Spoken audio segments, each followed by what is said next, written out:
Hey, what's up, podcast? So today's episode is really, really near and dear to my heart. It's a really important conversation, I believe, that goes beyond just the industry that I work in. And just to be clear, I'm Joe Lemon. Welcome to the show. And I make content really for healthcare providers and people that are just really trying to build up small businesses. And obviously, I love talking about the business building tactics that people are doing and deploying. I share some of my sales and marketing experiments, and I call them experiments because everything doesn't always work out, right? But I love that creativity behind trying to see what it takes to build up an actual smaller business, especially. And, the people I serve normally are just healthcare providers. They're small business owners. They're people that are looking for holistic ways and solutions to help people optimize their health. And whether they're working with biohackers or other fitness professionals. And this whole conversation today really is focused on a recent piece that came out from IHRSA. And IHRSA is like a really big national organization for health clubs, right? I forgot the actual breakdown, but just know that they work with health, like all the major health clubs, and they host these massive events normally every year. I'm not sure if they're doing it this year, but last year got canceled. And they came out with this Save Our Gym campaign. And it was primarily because there were some staggering stats that happened over the past year. Like literally, they said 30% of all fitness studios, like yoga, Pilates, like the smaller boutique gyms, closed, right? And 25% of all the larger type of global type of gyms, right, we just have the actual equipment and personal training, those closed as well. And out of those closures, 80% were boutique or micro gyms, right? And I think that's tough, man, because all right, so when you think about boutique gyms, you're thinking about the they have like Club Pilates, which is like a national brand, national chain, so they probably got some savings wrapped up in there where they can kind of weather the storm. But a lot of small business owners don't really have that, and the reason why I bring this up is because I started my whole career in fitness. I was a personal trainer. I've kind of viewed that as my first real job. But really, for me, it was like a career path because I was passionate about health. I wanted to find ways to help people live healthier lives.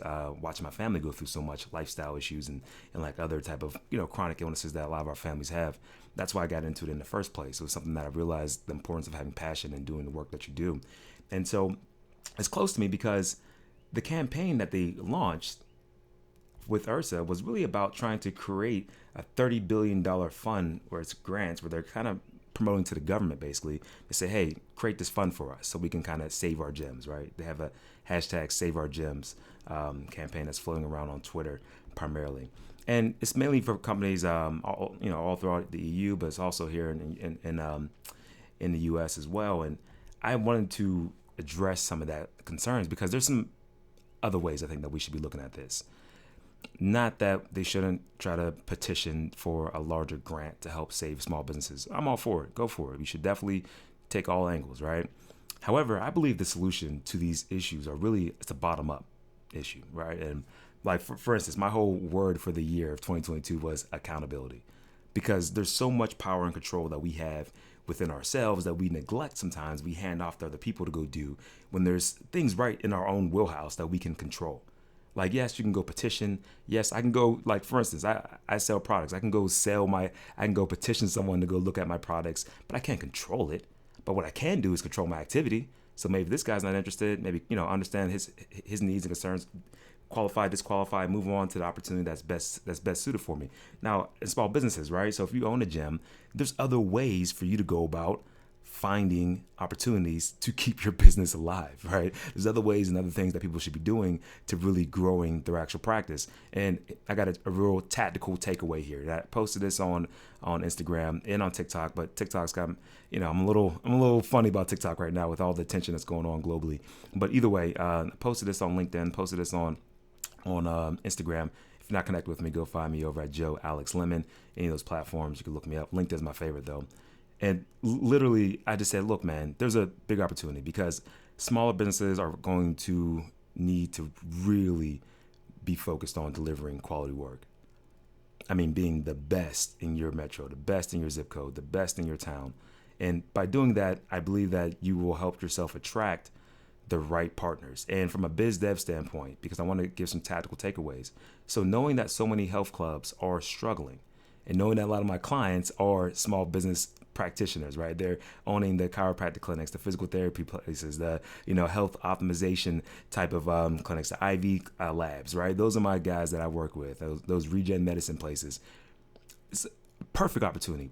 prime opportunity to really reach out to these boutique gems and cross promote with each other. So one of the things that I love doing is running these advertising campaigns, but this is a free one. This is a free way to go about getting the word out about your business by literally reaching out to the local provider in your area and seeing if you guys can work out an email marketing campaign where both of you guys win. Literally swapping email addresses and doing an email campaign. You guys both have an offer. It's a killer strategy and it's 100% free. But with that being said, guys, I got to get out here. I have to get ready for the day. Me and my kid got to spend some quality time in right before I get out of town. Man, hopefully this was tactical. Hopefully this was something that you guys appreciate and you guys were able to kind of take away from. If you don't get anything else, know that, man, it's on us to make a better country. It's on us to make a better community. And don't look over your own power. Don't overstep and don't neglect the areas that we have opportunities to improve in ourselves. Let's not hand that off to somebody else to go do. Let's own the day. Let's go do that with every opportunity that we have. And if you're a small business owner, man, don't view the people around the corner as your competition. You will get further, I believe, collaborating with those individuals that you view as comp if you know who you serve the best. So this takes an extra step, and I can talk about that in a whole other podcast. I'll go on a rant about that later. But knowing who you are, knowing your boundaries, man, allow you to cross collaborate in a ways that I don't believe people are really even ready for. I've done it so many times with people that are quote unquote competition. But with that being said, guys, please like the actual podcast. You found this valuable in any way. If you are a small business owner, reach out to that local gym. Reach out to that local Pilates studio. And if you're a gym owner, reach out to your local healthcare provider.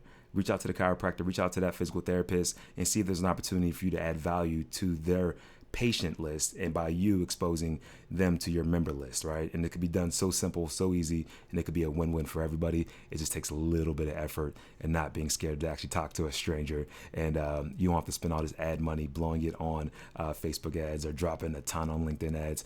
This is easy. So with that being said, man, hopefully you guys appreciate this content. Again, share it. That's the only fee for this. Tell a friend about it. Leave a comment. And man, I look forward to keep dropping more and more of this in the future. With that said, I'm out of here.